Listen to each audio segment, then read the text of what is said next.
Now, traditionally, with air-cooled Volkswagens, if you want some heat in the cab, you have to rely on air being blown from the fan of the engine over the exhaust system inside some heat exchangers. That's where it got warmed up, and then it got blown through the heater channels in the bodywork into the cab. But because of the pared-down design of the thing, it doesn't have any of that. Our VW has an auxiliary petrol-run heater under the bonnet. It doesn't work. Why?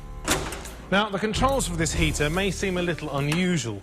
The first one is almost exactly like an egg timer. It's a clockwork device that you can wind up. It gives you up to 20 minutes of run time. Now, the other control is this one down here. This is for the heater temperature. It's currently in its cold position, so the further you pull this out, the hotter the heater will go. If you just pull it out, which I can't do, then you can actually control the amount of heat. So the further out it is, the hotter it's supposed to be. But at the moment, that's going nowhere.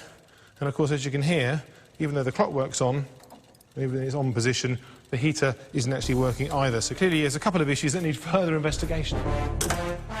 I removed the cover of the thermostat in the hope of finding the cause of the jammed cable.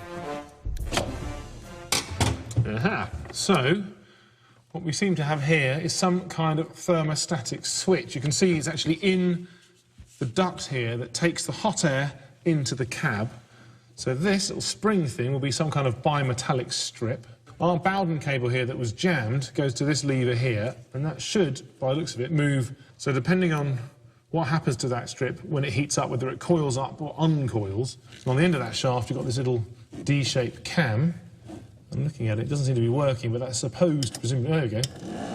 So all the time your little egg timer is running, that actually turns on the fan, which also sounds like it needs to be balanced perhaps, but this is clearly seized. This needs some adjustment as well. So if this isn't working, you can't adjust the heat temperature. So therefore, I think we need to change this one. It's very difficult to track down rare parts like this, but after a long search, I find a replacement unit in Germany for $100 or 60 quid. But will it cure the fault? So now, when I connect our wires, this should now go on. So just to show that that works, I'm just going to turn on the little heater, warm up the bimetallic strip. You can see it actually shrinks slightly. It's because it now thinks it's up to temperature. But if I wanted a bit more heat in the cab, I then pull our little button for the temperature control out, which moves the Bowden cable, which moves this arm. So this works perfectly as you'd expect. I'll just turn that off again. So again, turn it back down to the off position. So this is working wonderfully. So all I have to do now is pop it back into position and then see if it all works properly. So let's try this one more time. Just turn on our heater. That's good. Let's have a little feel.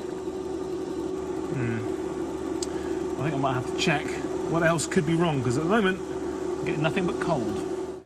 The petrol in the system is vaporised and ignited by a special heated spark plug. And I checked to see first if there's actually a spark. Oh, look at that. Lovely fat spark.